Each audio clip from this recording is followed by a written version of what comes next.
കോഴിക്കോട് വടകര ലോക്സഭാ മണ്ഡലങ്ങളിലെ വോട്ടെടുപ്പ് വൈകിയതിനെതിരെ കോഴിക്കോട് ജില്ലാ കോൺഗ്രസ് കമ്മിറ്റി നാളെ തെരഞ്ഞെടുപ്പ് കമ്മീഷന് പരാതി നൽകും. UDFന് ആധിപത്യമുള്ള ബൂത്തുകളിൽ വോട്ടെടുപ്പ് ബോധപൂർവ്വം വൈകിപ്പിച്ചു എന്നാണ് ആരോപണം.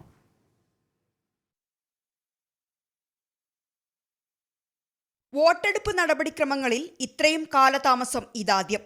ഉദ്യോഗസ്ഥരുടെ പരിചയക്കുറവാകാം ഇതെന്ന വിശദീകരണമായിരുന്നു തെരഞ്ഞെടുപ്പ് കമ്മീഷൻ നൽകിയത്. എന്നാൽ UDFന് ആധിപത്യമുള്ള ബൂത്തുകളിൽ തെരഞ്ഞെടുപ്പ് വൈകിപ്പിക്കാൻ ബോധപൂർവമായ ശ്രമം നടന്നു. ഇതിന് ഉദ്യോഗസ്ഥർ കൂട്ടുനിന്നു എന്നാണ് ആരോപണം.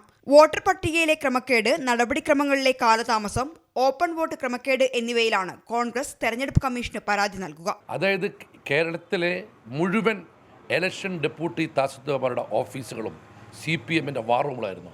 വിശിഷ്യ കോഴിക്കോട് ലോക്സഭയിലും വടകര ലോക്സഭയിലും ഓപ്പൺ വോട്ടിൻ്റെ അകത്തുള്ള ക്രമവിരുദ്ധമായ കാര്യങ്ങൾ, അതുപോലെ തന്നെ ഈ പോളിംഗ് നീണ്ടുപോയത്, വോട്ടർ പട്ടിക ക്രമക്കേട്, ഈ 3 കാര്യങ്ങൾ ഉന്നയിച്ചുകൊണ്ട് ജില്ലാ കോൺഗ്രസ് കമ്മിറ്റി നാളെ ഇലക്ഷൻ കമ്മീഷൻ വരെ കൊടുക്കാൻ പോവാണ്. സംഭവിച്ചു. ഭാഗ്യവശാലങ്ങൾ അതിജീവിച്ചു. ഇത്തരമൊരു സംഭവം ജനാധിപത്യ സംവിധാനത്തിൽ ഉണ്ടാകാൻ പാടില്ല. തെരഞ്ഞെടുപ്പ് ദിനത്തിലെ ആദ്യ മണിക്കൂറുകളിൽ തന്നെ വടകര ലോക്സഭാ മണ്ഡലത്തിൽ അട്ടിമറി ആരോപണം UDF മുന്നോട്ട് വെച്ചിരുന്നു.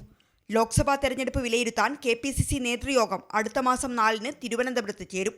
24 കോഴിക്കോട്.